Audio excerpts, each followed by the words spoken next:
오늘 레위기 11장 45절 말씀은 우리에게 하나님이 우리에게 어떤 존재이고 우리가 하나님의 백성으로 어떻게 되었고 무슨 모습으로 살아야 되는지가 기록되어 있습니다.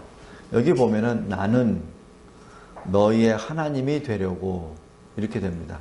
이 문법상으로 보면은 하나님이 아니었는데 우리의 하나님이 되시려고 한 것처럼 보여요. 그러나 우리가 하나님을 믿든 안 믿든 하나님은 우리 하나님이십니다. 이 말씀은 우리가 하나님을 인정하게 되고 우리가 하나님을 우리의 하나님으로 깨닫게 되고 신앙 고백하게 되고 라는 그 뜻으로 보면 됩니다. 그렇기 위해서 하나님이 우리를 종되었던 애굽 땅에서 우리를 건져내신 여호와라고 말씀합니다. 이 여호와의 뜻에는 여러 가지 의미가 있습니다. 창조주, 스스로 존재하시는 언약, 전능하신 바로 그 하나님이심을 의미합니다. 우리를 건져내신 분은 바로 창조주의 하나님이시요 구원의 하나님이심이라는 뜻입니다. 근데 그 하나님이 이렇게 말씀합니다. 내가 거룩하니 너희도 거룩할지어다. 오늘 수요예배 주제는 바로 이 말씀입니다. 내가 거룩하니 너희도 거룩할지어다. 제가 여러 번 이 설교 때 언급을 했었는데 거룩이라고 하는 것은 크게 이렇게 네 가지로 볼 수 있습니다. 첫 번째는 구별된다. 그래서 하나님이 내가 거룩하다는 얘기는 이 세상과 구별된다는 얘기입니다. 그리고 두 번째는 다르다는 뜻입니다. 이 세상과 다르다입니다. 왜냐하면 하나님은 이 세상과 다르시기 때문에 하나님을 창조하신 것이죠. 바로 그 뜻입니다. 그리고 또 하나의 의미는 밝음이라는 뜻입니다. 또 마지막 네 번째는 완전입니다. 다시 얘기해서 하나님이 거룩하다라고 말씀하신 것은 바로 이 모든 피조세계와 구별되고 다르고 이 피조세계가 갖지 않은 빛을 가지셨고 또 이 피조세계가 전혀 생각할 수 없는 완전함을 가지셨다는 것을 의미합니다. 근데 이 하나님의 거룩, 내가 거룩하니 라고 얘기하시는 것은 바로 하나님의 자기 계시입니다. 왜냐하면 하나님이 거룩하다고 하시는 그 말씀은 하나님이 직접 하신 겁니다. 다른 사람이 얘기하거나 다른 피조물에 의해서 나타난 것이 아니라 하나님이 직접 말씀하신 내용입니다. 그것을 자기 계시라고 합니다. 이 자기 계시의 그 핵심이 바로 거룩입니다.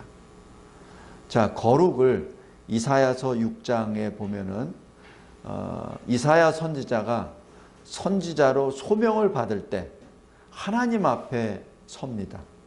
그럴 때 이사야 선지자의 눈에 나타난 것은 하나님 보좌의 가장 가까이에 하나님을 섬기고 있는 스랍 천사들이 나타납니다. 그 스랍 천사들의 날개가 6개죠. 2개는 얼굴을 가립니다. 2 날개는 발을 가리고 2 날개는 날아다닙니다. 그래서 얼굴을 가린다는 것은 하나님의 그 영광을 감히 볼 수 없기 때문에 얼굴을 가립니다. 하나님을 가장 가까이 보좌하고 섬기는 스랍 천사까지도 하나님의 영광을 직접 볼 수 없다는 얘기입니다. 바로 그것이 거룩의 모습입니다. 스랍 천사도 거룩하죠. 그러나 하나님의 거룩 앞에는 얼굴을 가릴 수밖에 없는 존재입니다.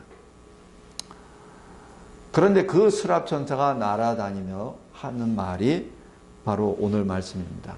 거룩하다, 거룩하다, 거룩하다. 만군의 여호와여. 그의 영광이 온 땅에 충만하도다. 바로 이 거룩이란 단어를 3번 말합니다. 바로 하나님은 모든 피조물과 구별되고 다르고 빛의 근원이요 완전하시다는 것을 의미합니다. 이 거룩에 대하여 예수님께서는 마태복음 5장 48절에 이렇게 해석을 해주십니다.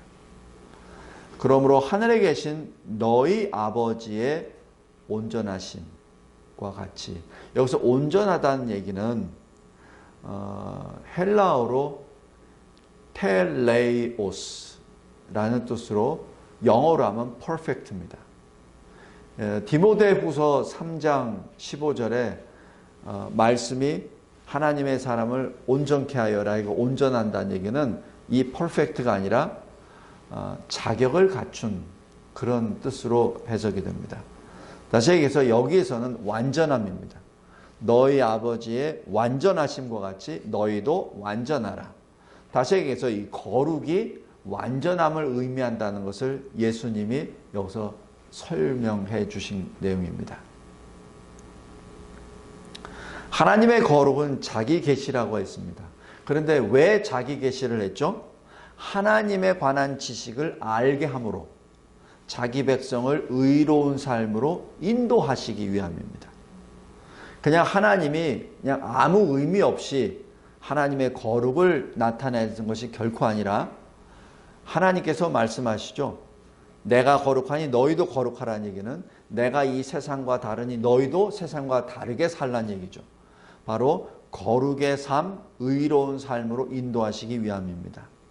그런데 하나님의 백성은 어떤 사람입니까? 출애굽기 19장 6절에 제사장 나라 거룩한 백성입니다.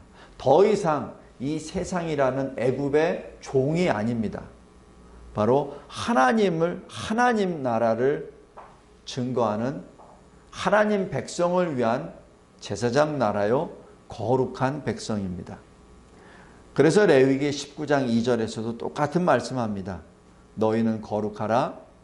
왜냐하면 나 여호와 너희 하나님이 거룩함이니라 라고 말씀합니다.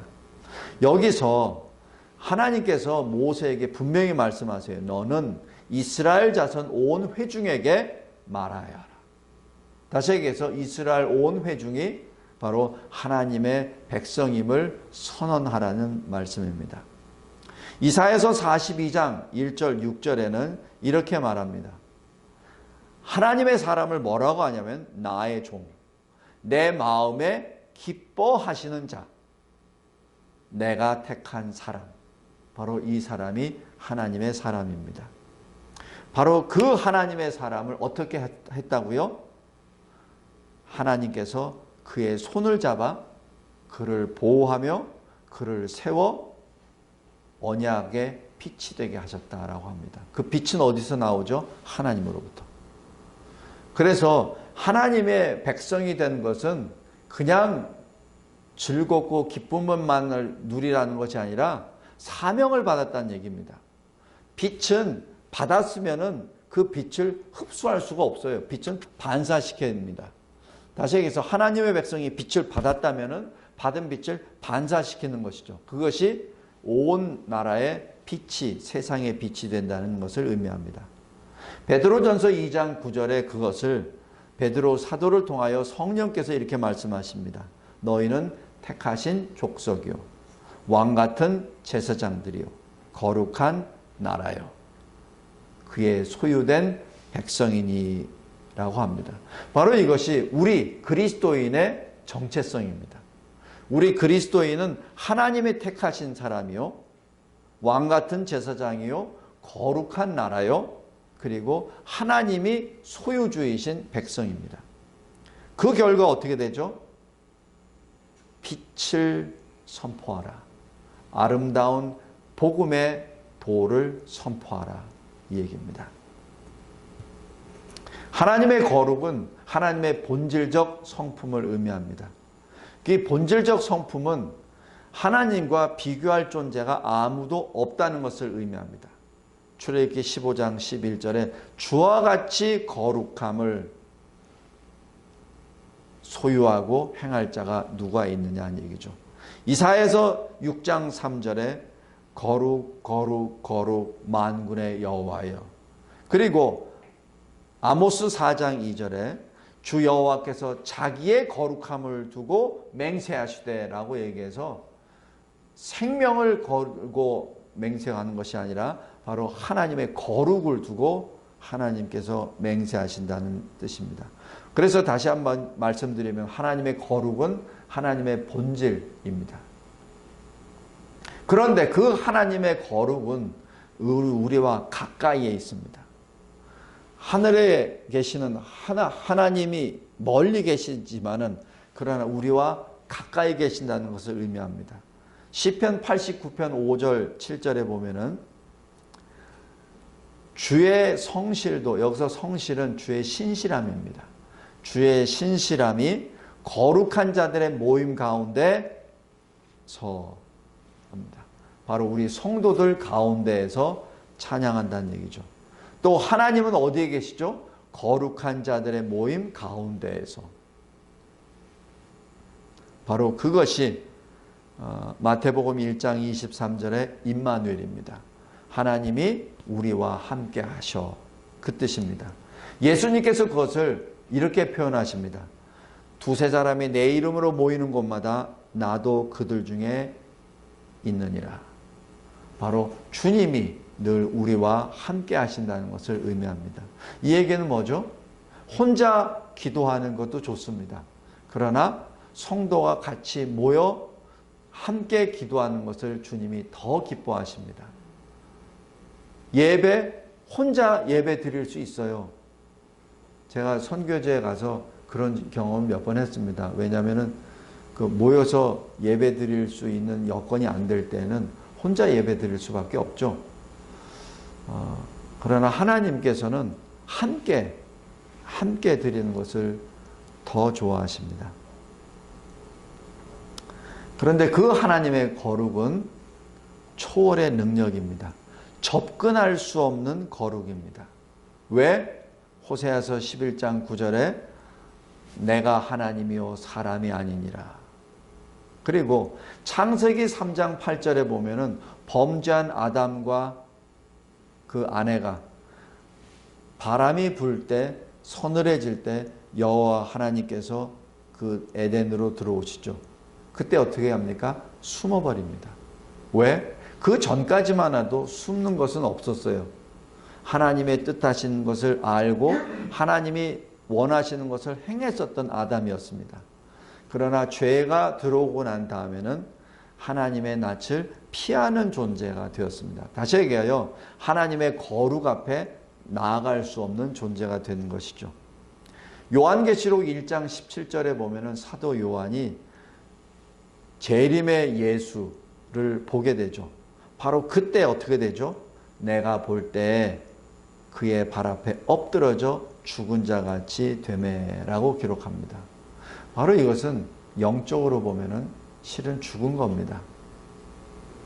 왜? 거룩하신 주님 앞에 그 영광을 직접 보고 살아 있을 수 있는 사람이 없기 때문에 그렇습니다. 이것이 하나님의 거룩입니다. 사도 요한 거룩한 사람입니다. 그러나 절대 거룩 주님 앞에 그는 존재할 수 없습니다.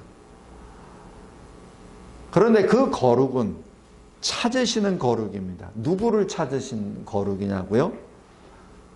통회하고 겸손하고 그리고 하나님의 명령하신 방법으로 하나님께 나오는 자를 찾으시는 거룩입니다. 여기서 겸손에 대해서 다시 말씀드리겠습니다. 겸손은 내가 상대를 인정하고 내 허리를 굽히는 것이 인본주의적 겸손입니다. 그러나 하나님 앞의 겸손은 아까 사도 요한이 여호와의 영광, 바로 주님의 영광을 볼 때 바로 그 앞에 엎드러졌다는 그것이 영적인 겸손입니다. 내가 어떻게 할 수가 없는 거예요. 내가 주님을 인정하고 내 허리를 굽히는 것이 아니라 내가 주를 볼 때 그냥 죽어버리는 것. 내 자체가 무너져 버리는 것. 내 자체가 주님 앞에 엎드려지는 것이 주 앞의 겸손입니다. 바로 하나님이 찾으시는 그 거룩은 그 겸손으로 자기 죄를 통회하고 하나님 앞에 나아가는 자, 바로 그 자를 하나님께서는 소생시켜 주십니다. 거룩하신 하나님이 거룩한 백성을 부르시는 것이죠. 이 거룩은 구원과 사랑입니다. 거룩은 바로 하나님의 공의와 직결이 돼서 정결의 심판이 이루어집니다. 하나님의 심판은 파멸이 목적이 아니라 구원이 목적입니다. 요한계시록 1장부터 22장까지 계속 나왔었던 그 두려움의 심판의 시리즈는 심판 자체가 아니라 바로 하나님 백성의 구원이 그 주제입니다. 심판이 주제가 아니라 구원이 주제입니다. 하나님의 거룩은 바로 구원이 목적입니다. 그런데 그 구원의 원인은 하나님의 사랑입니다. 에스겔서 36장에 보면은 너희들이 여러 나라 가운데 내 큰 이름을 더럽혔다. 그런데 내가 그 더럽혀진 이름을 거룩하게 할 것이다. 그런데 어떻게 거룩하게 하냐면은 내가 이 세상 사람들의 눈앞에서 너희들을 통하여 너희의 거룩함을 나타내리라. 성도 여러분, 하나님께서는 하나님이 거룩하시기 때문에 자기 백성을 거룩하라고 명령하셨죠. 근데 우리가 스스로 거룩해질 수가 없어요. 우리는 능력이 없습니다. 그래서 하나님이 우리를 거룩하게 만들어 주십니다. 거룩의 길로 인도해 주시죠. 그것을 세상이 보게끔 하십니다. 비유적으로 표현하면 맑은 물을 너희에게 뿌려서 정결케 할 것이다. 그리하여 너희들이 더러운 우상 숭배를 섬겼던 모든 것으로부터 너희를 깨끗게 하겠다. 그러면서 또 말씀하십니다. 내 영을, 하나님의 성령을 너희에게 두고 내 마음, 새 마음을 너희에게 또 주어서 너희들 그 심장, 돌같이 딱딱해진 그 심장을 떼내고 부드러운 심장을 넣어주겠다는 얘기입니다. 여기서 우리 말로는 마음이라고 하였는데 히브리어 원어로 하면 심장입니다. 그래서 너희들이 그 돌 같은 그 심장을 떼내고 뛰는 심장을 넣어주겠다는 얘기죠. 바로 그것은 하나님만이 하실 수 있습니다. 우리 스스로가 할 수 있는 일이 아닙니다. 또 하나님이 하나님의 성령을 우리에게 넣어주셔서 결과 어떻게 되죠? 심장이 뛰면서 하나님의 말씀을 순종하게 한다는 얘기죠. 그 결과 너희는 내 백성이 되리라. 성도 여러분, 우리 이번 그 여름 성경 캠프 때 너희의 입과 마음에 있는 그 말씀을 행하라 라고 했습니다. 바로 우리가 행동으로 실천할 수 있는 것은 우리가 잘나서 우리의 결단이나 의지 때문에 그런 것이 아니라 하나님의 영이 우리 안에 있기 때문에 하나님의 은혜로 인하여 내 심장이 뛰는 심장이 됐기 때문에 또 하나님이 새 마음을 넣어주셨기 때문에 하나님의 말씀대로 내가 순종할 수 있게 된 것입니다. 그래서 하나님의 은혜입니다. 바로 그 은혜는 거룩이요 승리입니다. 거룩하신 이로 말미암아 우리는 승리하고 거룩하신 이로 말미암아 우리는 기뻐합니다. 그래서 우리 성도의 삶은 거룩입니다. 그래서 제가 오늘 주제를 하나님의 거룩과 나의 경건이라고 한 것은 하나님의 거룩과 나의 거룩을 구별하기 위해서 그렇게 표현한 겁니다. 삶의 거룩이란 오직 하나님만을 향하는 마음입니다. 나의 경건, 지금까지는 하나님입니다. 이제 나의 경건으로 들어가겠습니다. 나의 경건은 어떤 것이죠? 하나님을 향한 삶입니다. 하나님의 거룩을 받은 자, 하나님의 영을 받은 자는 삶으로 반응합니다. 출애굽기 15장, 19장 5절 9절에 이렇게 말합니다. 세계가 다 내 것이라. 너희가 내 말을 잘 듣고 내 언약을 지키면 모든 민족 중에서 내 소유가 될 것이다. 거룩한 백성이 될 것이다 라고 말씀합니다. 이걸 보면 마치 조건부처럼 되어 있는 것 같아요. 너희들이 내 말을 잘 순종하면 너희들은 내 백성이 될 것이다 라고 그렇게 해석이 됩니다. 그러나 이것은 이 문장만 봤을 때 그러고 성경 전체를 말했을 때는 바로 하나님이 하나님의 백성을 만드신다는 얘기죠. 하나님의 백성을 택하시고 변화시켜서 하나님 백성으로 만드셔서 하나님의 말씀에 순종케 한다는 얘기입니다. 그 결과 너희들이 하나님의 백성임을 온 세상이 보게 되리라는 뜻이죠. 그래서 이것을 잘못 해석하면은 행위에 의하여 내가 하나님의 백성이 된다는 것으로 잘못 해석할 수 있습니다. 그건 잘못된 겁니다. 하나님의 선수적인 은혜의 역사로 내가 거룩한 주의 백성이 된 것이죠. 그 결과 어떻게 됩니까? 거룩한 백성은 하나님께서 행하신 놀라운 행적을 증거할 수밖에 없습니다. 선포할 수밖에 없습니다. 그것이 베드로전서 2장 9절 10절입니다. 또 하나님의 거룩을 입은 자는 어떻게 반응하죠? 감사로 반응합니다. 하나님께서 늘 우리에게 요구하시는 것은 기도를 계속하고 기도에 감사함으로 깨어 있으라. 골로새서 4장 2절입니다.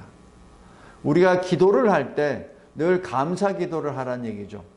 그 감사 기도와 이유는 하나님이 우리에게 새 영을 부어주셨기에 그 자체만 하더라도 기쁘다는 얘기입니다. 그 자체만 하더라도 감사하다는 얘기입니다. 그래서 감사하라는 얘기죠. 감사함으로 깨어있으라는 얘기입니다. 성도 여러분, 우리가 이 인생을 살면서 감사보다는 늘 좀 불만이나 낙심이나 두려움이 많죠. 사실 그렇습니다. 그러나 하나님께서 주시는 말씀은 감사함으로 깨어있으라는 얘기죠. 굉장히 중요한 말씀입니다.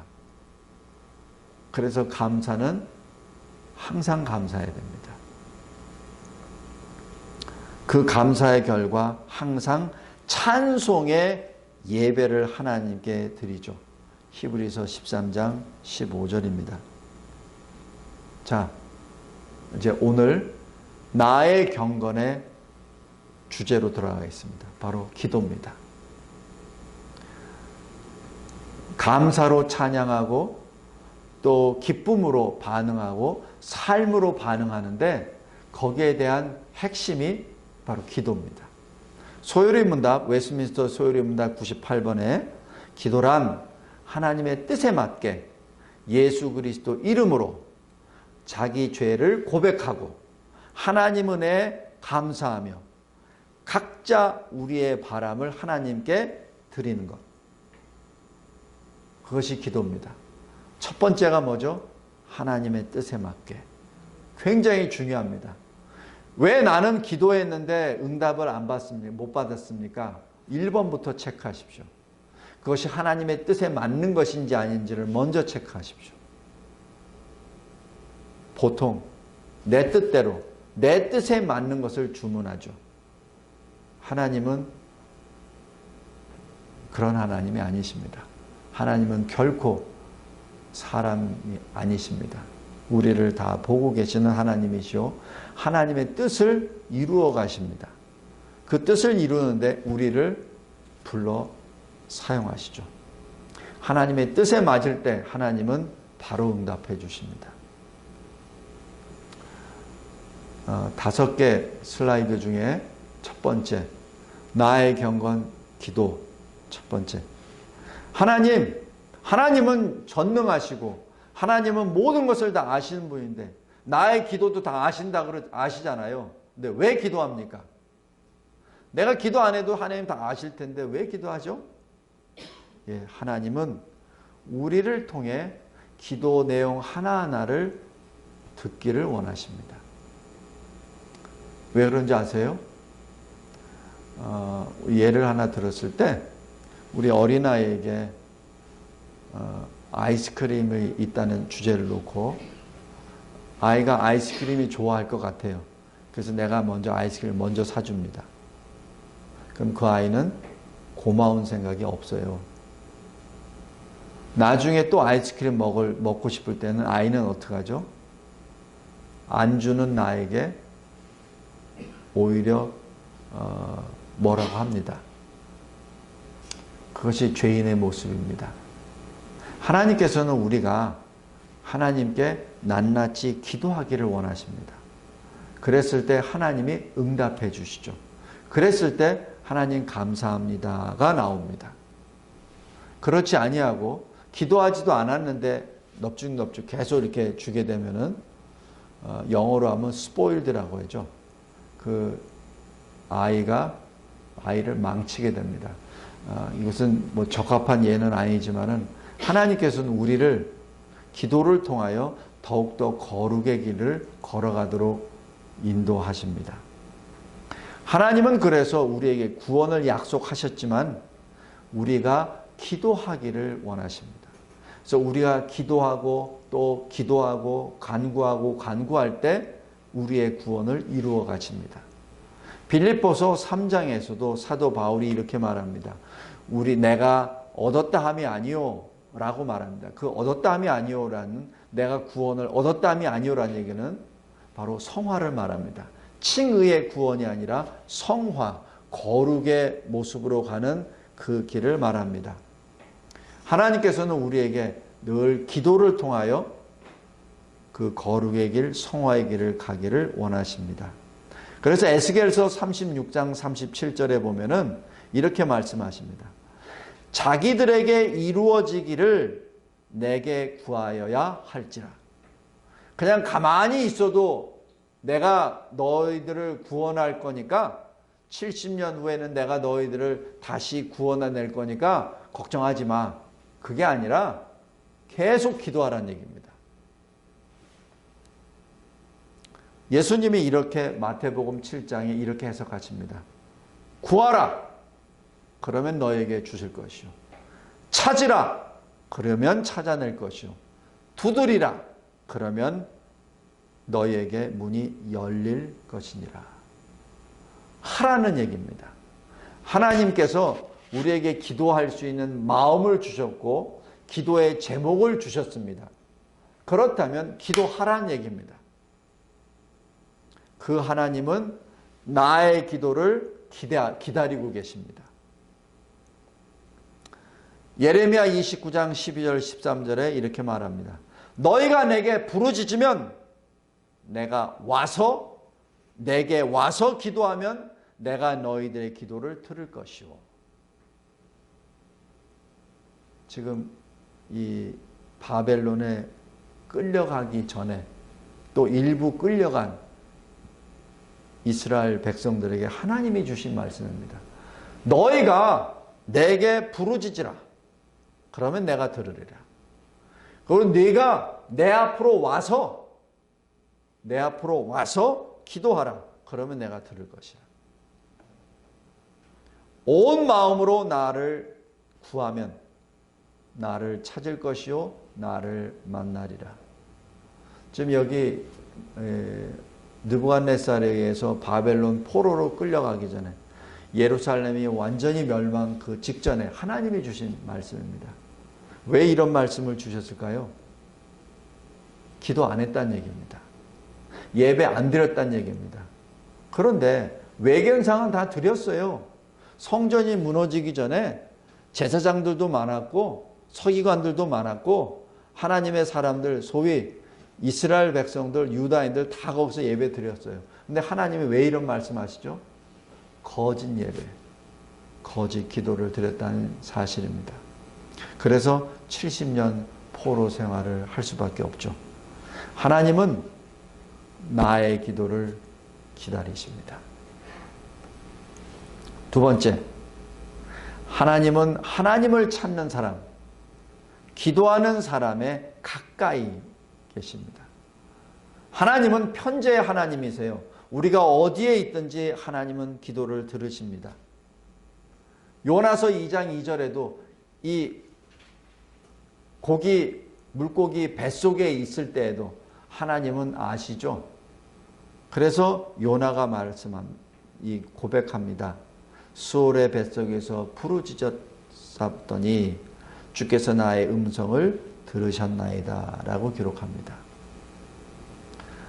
시편 61편 2절에서도 내 마음이 눌려서 땅끝에 있을지라도 하나님께 부르짖었습니다. 왜? 하나님이 들으시니까. 성도 여러분, 우리 주 예수 그리스도께서는 십자가 보혈로 하나님의 그 지성소에 들어갈 수 있는 새롭고 살 길을 열어주셨습니다. 히브리서 10장 20절입니다. 그리고 하늘과 땅을 교통할 수 있는 길을 열어주셨습니다. 요한복음 1장 51절에 예수님께서 제자들에게 말씀하시죠. 이제는 하늘이 열리고 하나님의 사자들이 인자 위에 오르락내리락 할 것을 보리라. 이것은 창세기 28장에 있는 야곱의 사닥다리 계시입니다. 바로 그 사닥다리 위를 오르락내리락 하면서 하나님의 말씀을 내리고 또 성도의 기도를 하나님께 드리는 그 환상을 예수님께서는 이렇게 해석하십니다. 그 사닥다리가 바로 나 예수니라. 요한복음 14장에 그 말씀을 이렇게 합니다. 내가 곧 그 진리요 그 생명이요 그 길이니라. 바로 하늘과 땅을 연결하는 유일한 통로, 바로 예수 그리스도임을 직접 선언하신 것입니다. 세 번째, 나의 경건의 기도가 무엇입니까? 나의 기도를 은혜로 받아주심을 믿음으로 기도합니다. 그래서 시편에서도 보면 내가 부르짖는 소리를 하나님이 들으소서. 내가 주께 기도하나이다 라고 계속 말합니다. 내가 주께 기도합니다 라고 계속 말하는 이유는 주님이 내 기도를 들어주시겠다는 확신으로 그런 기도를 하는 것이죠. 마가복음 11장 24절에 예수님이 이렇게 말씀하십니다. 무엇이든지 기도로 구하는 것은 받은 줄로 믿으라. 요한복음 16장 23절에 너희가 무엇이든지 아버지께 구하는 것을 내 이름으로 주시리라. 요한일서 5장 15절에 우리가 무엇이든지 구하는 바를 들으시는 줄 안즉 이럽니다. 바로 하나님이 나의 기도를 들어주신다는 얘기죠. 그 믿음으로 하나님께 기도하는 겁니다.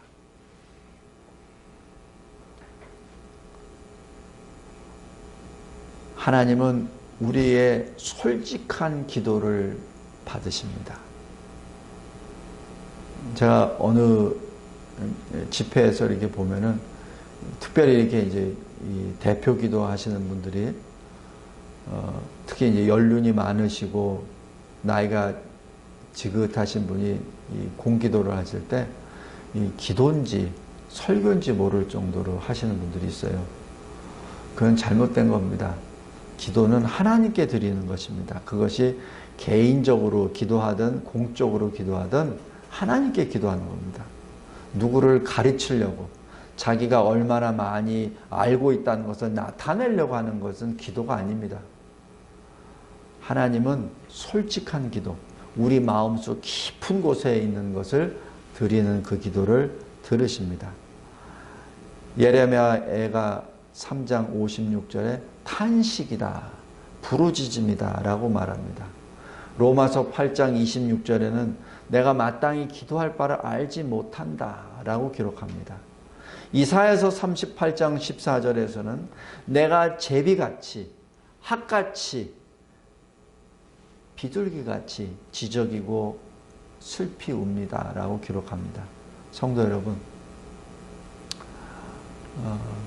어떤 때는 기도하려고 무릎 꿇고 있으면은 눈물이 앞서고 그냥 흐느낄 때가 있습니다. 하나님께서는 우리를 아세요. 꼭 정교한 표현이나 듣기 좋은 말이나 그거를 해야만 기도라고 생각해서는 안 됩니다. 그것도 중요합니다. 왜냐하면 하나님의 말씀을 읽고 묵상하고 그 말씀을 다시 하나님께 드리는 것이 굉장히 중요한 기도의 절차, 순서입니다.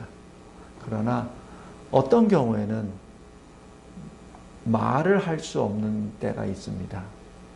마치 이사야 선지자처럼 무슨 말 하지도 못하고 그냥 새들이 그냥 하듯이 꾹꾹꾹꾹꾹꾹 이렇게 울 때가 있습니다. 온전한 언어로 표현하지 못한다 하더라도 하나님은 우리의 깊은 마음을 아십니다. 우리는 기도를 어떻게 해야 됩니까? 하나님께 집중해서 기도해야 됩니다. 마치 표적을 바라보고 시위를 당기는 군사처럼 아니면은 소총수처럼 항상 그 하나님이 목표가 되어 하나님께 기도해야 됩니다. 그래서 시편 25편 1절에 보면은 모든 것을 다 내려놓고 내가 주께 기도하고 내 영혼이 주께 기도합니다 라고 말합니다. 모든 것 다 내려놓고 특별히 예배를 드리고 또 하나님 앞에 기도할 때 너무 많은 것을 세상 것을 가지고 하나님 앞에 엎드리면은 하나님께 기도하는 것이 아니라 자기 신세 타령이 되어버리죠. 그거는 기도가 아닙니다. 모든 것을 다 하나님 발 앞에 내려놓고 내 자신은 세상의 일이나 나의 억울함이나 나의 착잡함을 보는 것이 아니라 거룩하신 하나님을 바라보는 것이죠. 그때 하나님이 우리에게 은혜와 평강을 주십니다. 마지막으로 하나님의 영광을 위하여 믿음과 기쁨으로 기도합니다. 환난 중에 우리가 즐거워할 수 있는 것은 그 환난이 인내를 낳고 그 인내가 연단을 지난주에 했었죠. 연단은 proved character, 입증된 성품입니다. 그래서 인내를 통하여 하나님이 인정하시는 새 성품으로 바뀌고 그 새 성품은 소망을 이루어 나아갑니다. 로마서 5장 1절에서 4절입니다. 그래서 늘 우리는 하나님께 기도할 때 믿음으로 하나님의 영광을 위하여 하나님의 영광을 바라보며 기뻐하며 기도하죠. 그때 우리에게는 화평을 주십니다.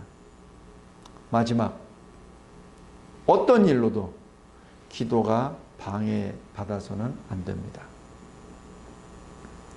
세상 일이 중요합니까? 시간이 없습니까? 그렇다면 더 기도하십시오. 마틴 루터의 한 일상 중에 하나가 오늘은 할 일이 너무 다른 날보다 훨씬 더 많습니다.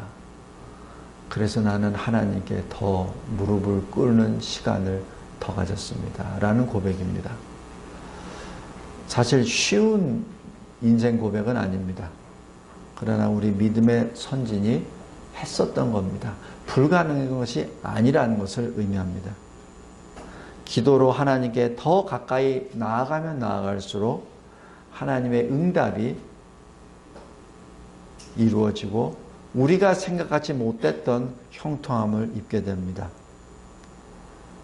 성도 여러분, 꼭 기억하시기 바랍니다. 하나님의 거룩 앞에 하나님의 명령으로 내가 거룩하니 너도 거룩하라는 그 말씀에 그 거룩의 반응이 바로 경건이요. 오늘은 그 경건 중에 기도를 보았습니다. 기도로 하나님께 나아갑시다.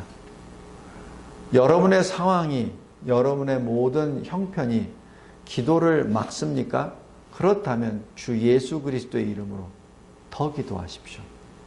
더 무릎을 꿇으십시오.